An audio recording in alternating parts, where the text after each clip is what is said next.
Hello viewers.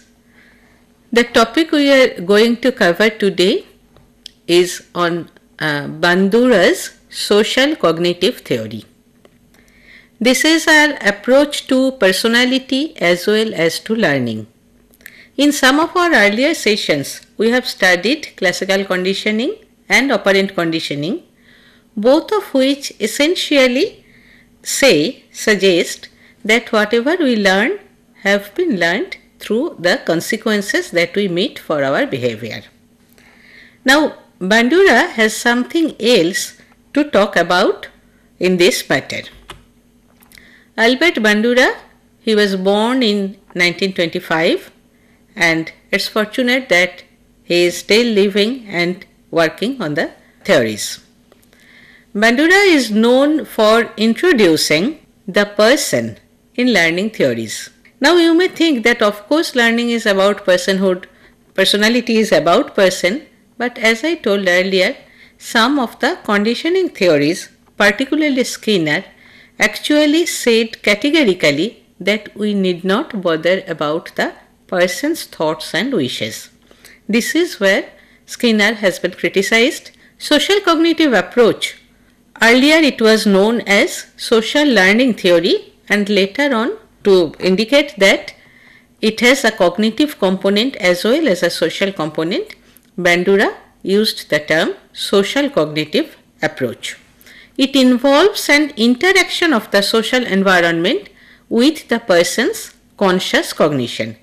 If for the earlier conditioning theories, the environment was of most importance, for Bandura, conscious cognition, consciousness, the conscious self is also equally important.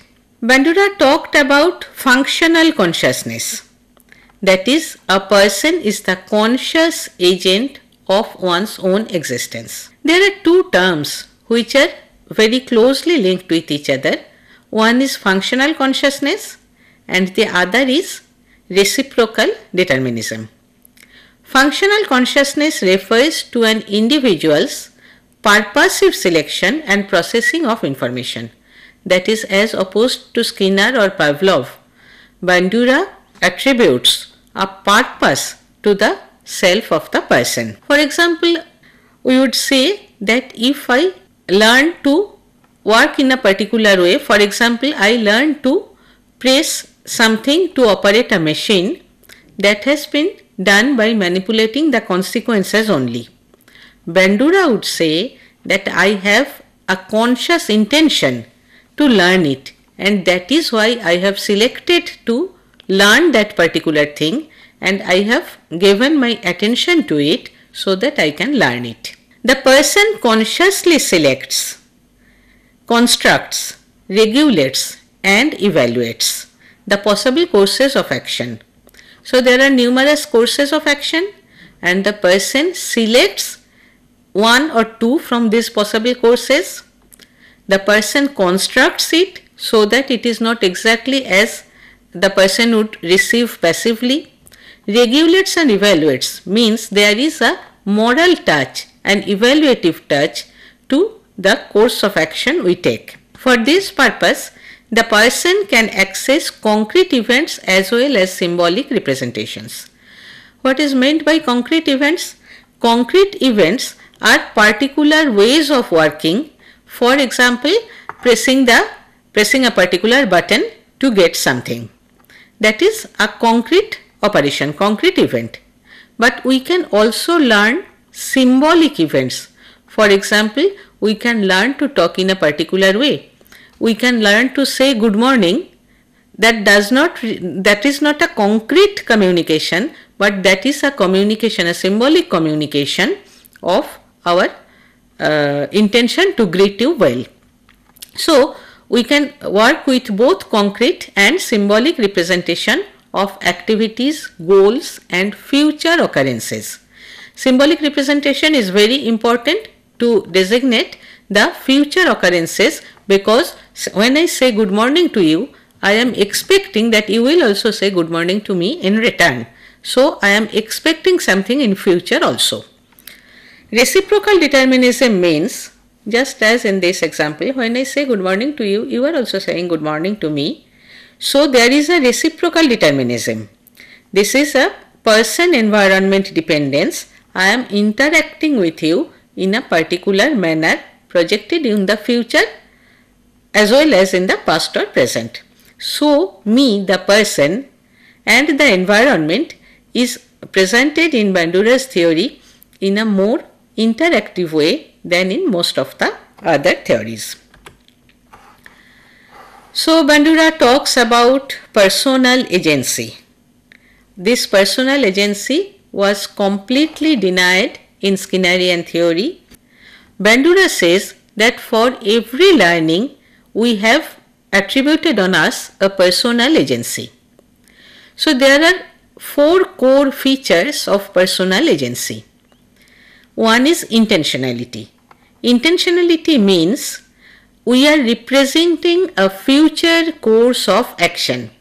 That is, whenever I want to intend to learn something.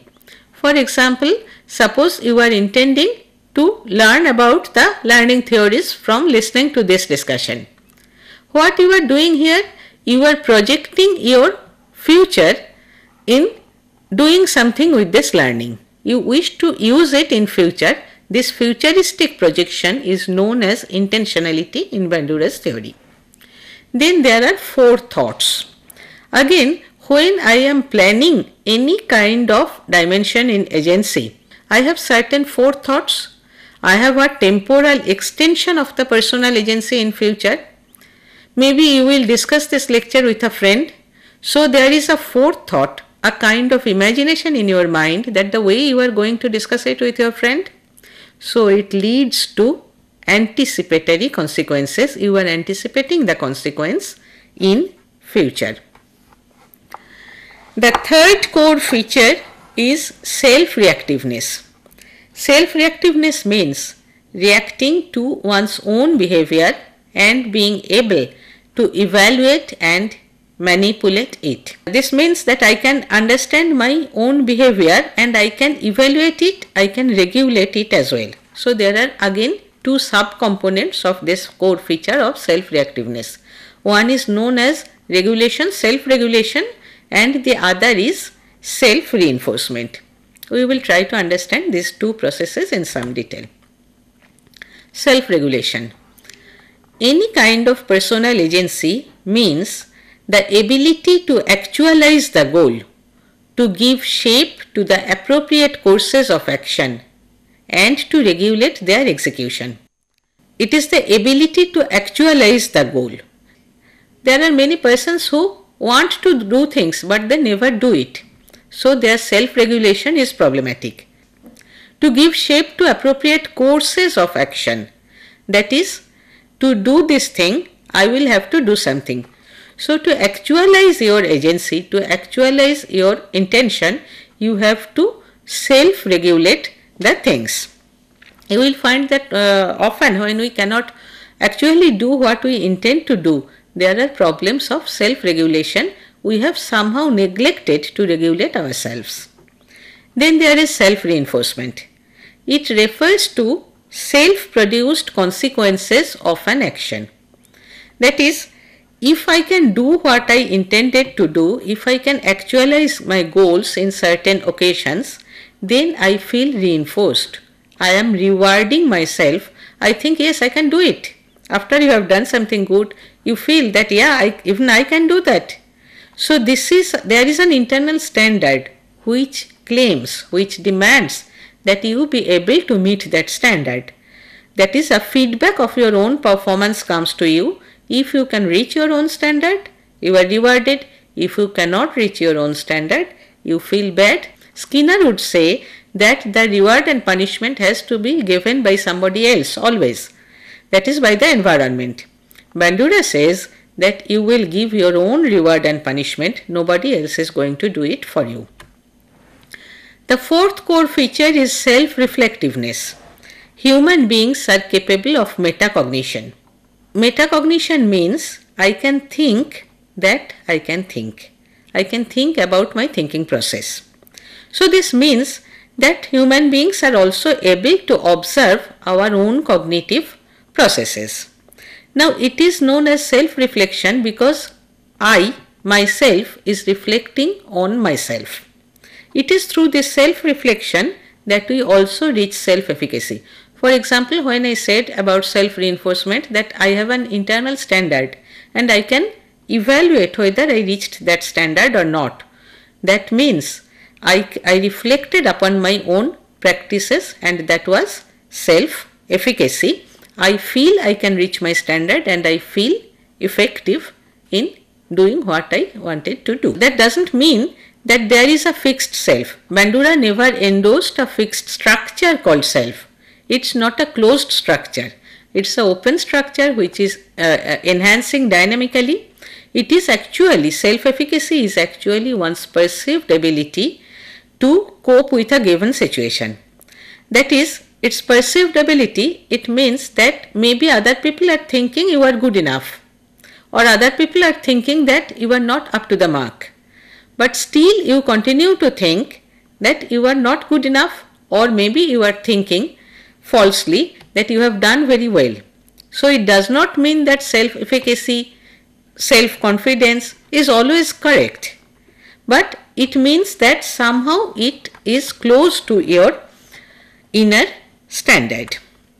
Bandura believes that every person has a self-judgment whereby she imaginally compares her ability to the demands of the situation. For every person, there is a standard by which that person thinks that he can meet the demand of the situation. That is, if I think that I can do this, then I will try to do this. If I think that I will not be able to do this, I will be pessimistic and I will never do this. This can happen in case of different kinds of things. I will be emotionally thwarted. I will feel bad if I am thrust into that kind of work and I will not persist in that. I will say no, I will not be able to do it. This is lack of self-efficacy, as I think I have not reached my standard, my inner standard. Now you can see that as a teacher you will find, or as a parent you will find that many of our trainees, they initially feel no, I will never be able to do it, and some of our trainees are over enthusiastic. There are difficulties with both. Actually the person whose perceived ability actually matches the actual ability, that person will be in a position to decide how to actualize the thing. If it is too much, we will have to train them out of it. If it is too low, we will have to train them to feel more self-effective. Symbolization and abstraction are often involved in self-efficacy beliefs because abstraction means I am generalizing. I am feeling that everybody else can do it, I cannot. And symbolizing is some kind of self-symbolization where I am thinking in terms of certain labels. For example, I am a loser. This term loser, this is a symbol of a plethora of emotions. So all these emotions comes when I say I am a loser. Thus I also symbolize my standard. Another aspect of Bandura's contribution to learning theory is observational learning. It refers to the process of change in behavior of one person simply by being exposed to another person's behavior. That is, we learn by imitation, or what Bandura calls modeling. This is the most important contribution of Bandura in the teaching learning process. This second person whom the learner is imitating is known as the model. Modeling, according to Bandura, refers to the behavior of the observed person and not to the behavior of the person who follows. That is, modeling is not done by the student. The student uses a model to imitate the behavior. There are certain stages of observational learning known as exposure, acquisition and acceptance. For example, somebody may say that on the telephone, your voice is very similar to your mother's voice. Now you never consciously imitated your mother's voice, but you are exposed to it, to the gestures, to the voices. Then somewhere the acquisition happened. And then you did not fight this kind of accusation. You accepted the model. So you see there are 3 steps: exposure, acquisition and acceptance, all of which came just being exposed to the model, that is our mother in this case, and by internalizing, by imitating the behavior of the model. There are 4 factors of observational learning. In the first place, I will have to give attention to that. Now certain things have a attention value by themselves, maybe because of their physical properties or because of their psychological properties. I naturally give attention, a child naturally gives attention to the mother because of the love. We give attention to the models, the film stars. So I will naturally give attention to certain persons. Then retention is the memory component. I will retain the model's behavior in my memory. Then I will have motor reproduction. Motor reproduction means I will imitate it in my motor behavior. And finally, I must have motivation. This is one component again in which Bandura differs from the Skinnerian view. Skinner said that motivation will come automatically from the consequence. Bandura said that there needs to be an inner motivation for doing something. That is why Bandura's theory is known as more humanistic than Skinnerian or Pavlovian theories. Now, Bandura conducted a very famous experiment on performance versus acquisition. This is known as the Bobo doll experiment. Now, this Bobo doll experiment was Bandura's original work on how children learn aggressive behavior. We say that some children are becoming more aggressive because they are being exposed to aggressive films or things in the media. In this Bobo doll experiment, it was so designed that the children were exposed to 3 kinds of models, all of whom aggressed, that is hit a Bobo doll. One group of children saw the model simply hitting the Bobo doll. There was no consequence. A second group of children saw a model hitting the Bobo doll and being rewarded. A third group of children saw a model hitting the Bobo doll and being punished for that. Now, according to Skinnerian theories, in the first place, this is not a direct consequence to the child. Secondly, the results should be affected by the positiveness or negativeness of the reinforcers. But let us see what Bandura found. Bandura found that learning occurred whenever the children watched the aggressive model. That is for all 3 groups, including those who watched the model being punished for aggression. There was increased aggression in the children who were just passive viewers. Of course, those who saw aggression being rewarded used it more often or more intensely when they themselves were exposed to a hitting condition. Those who saw the model being punished, they expressed least aggression, that is they hit the Bobo doll the least number of times. Still, they did it. They did it more than the control condition children who were not exposed at all to aggression. And those who did not, those group of children who did not see any consequence of hitting, that is they simply saw the model hit the aggression, hit the Bobo doll, and that's that. What happened to them? They were in between the rewarding and the between the 2 groups, one of whom saw the reward and the other who saw the punishment. So simply by observation, all children who watched an aggressive model became more aggressive than those group of children who were not exposed to aggressive model. So Bandura says that yes, we learn by observation and imitation at all, even if there is no direct consequence to us. So learning occurs irrespective of condition, but it was further seen that if the children who have observed another model hitting the Bobo doll, they were asked to do the same and rewarded for doing the same. They did it much more enthusiastically. And if nothing was told, if they were neither rewarded nor punished, even then they did it, but to a lesser degree. So, if you see aggressive behavior being rewarded, say on the media, and then if your own aggressive behavior is further rewarded, then it is very likely that you will turn into a aggressive practices.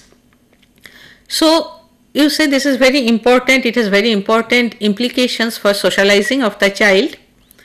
And what was more important was that the immediate situation did reinforce aggressive acting out. Consequences were important, but it was not all important. Simply imitating was important as well. Bandura forwarded a new concept called vicarious conditioning. It means we learn not only the behavior, we also learn the emotional reactions through imitating others' emotion. That is, if we find somebody getting very serious on something, we also feel that yes, we should be serious about it. So we learn not only depending on our consequences, we learn by emotions, by imitation also, and we learn not only behavior, but we learn emotions as well. So you can easily understand that if we take all these things in our consideration, we can look upon this entire thing as a basis of the social and emotional behavior of the entire episodes. So we will come to the applications of Bandura's theory in different domains. In the first place, of course, there is the socialization and training of children and adults as well.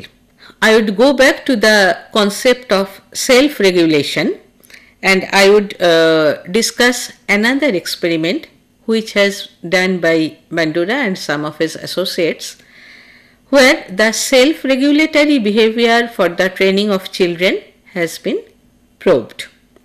It was found the children were given the task of cranking a wheel, a very simple task, and they were said that say after five rotation of the wheel, that will be considered as one cranking, 1 point, like that. So that was the task, a simple and perhaps a bit boring task. Then these children were divided into certain subgroups once again. What were the subgroups? For one group, they were simply asked to carry on with the task, that is, there was no incentive. For a second group, they were said that they will get a reward for doing this task, and the reward was given in advance. Say, if the reward is a chocolate, the chocolate was given to the children even before they started working with the wheels. So this is the advanced reward group. About the third group, they were asked to discuss among themselves and set goals for themselves. How many rotations will make, how many crankings will will be considered as eligible for reward. What will make themselves eligible for reward? So they set the standard for themselves. Say they said that after 5 crankings we want to be rewarded. That was accepted. So their own standards were accepted throughout the experiment, and the fourth group were given the same instruction, but this time the reward was given according to the wish of the external experimenter. They were not allowed to set their own standard, but the ratio or the amount given was the same as the third group. It was seen that the third and fourth group, that is those who anticipated the reward, not those who had already obtained the reward, those who anticipated the reward, they did the best. And the third group, who were the self-regulatory group, that is who decided their own rewards, what they did was that they gradually increased their own standard. So they monitored themselves, they changed their standard and tried to go up higher and higher. So the meaning, the implication of this is that when we have higher self-efficacy for a self-regularized standard, we can enhance our goals and we can further improve ourselves. Now you see, this means very important thing. In Skinnerian ideas, it would mean that you have to decide the fate of your child. In the concept of Bandura, it means that while training children or even adults, the more you make your trainee self-sufficient, the more freedom your trainee is given for deciding one's own standard, the better would be the learning. Naturally, in psychotherapy and social intervention, it has important implications.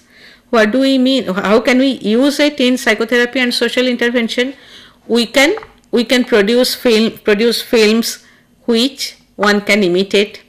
We can generate self-awareness by exposing persons to different kinds of ideas, and naturally that is what is being done in the different kinds of awareness programs. This is being done. How can it be done in case of specific disorders like phobias? I think many of you see those channels on the television that show the animal lives. Somebody may be afraid of snakes, but if you can see how easily some other persons handle the snakes, maybe you may think at some point of time that if that person can handle a snake so easily, maybe I can also learn not to be afraid of the snakes. So this is a kind of imitating vicarious conditioning that occurs in us. Similar kinds of things can be made on film or shown to the patient by a model. That is, if you are afraid of certain things, I as a model can show you how I am doing it step by step, and with this kind of models there may be awareness, intention and forethoughts also, by which you can self-regulate and self-reinforce. So these are some of its applications. Now I will come to the major criticisms of Bandura. The main criticism is that one criticism is of course from those who believe in conditioning, and what they think is that this introduction of self makes it less scientific. Again, from the psychoanalytical perspective, it has been found that sometimes being exposed to aggression also helps in catharting the emotion and ultimately reduces the degree of aggression that one feels. Again, like all other theories, some of the critics are valid. Particularly, catharsis does help one to reduce aggression instead of increasing it.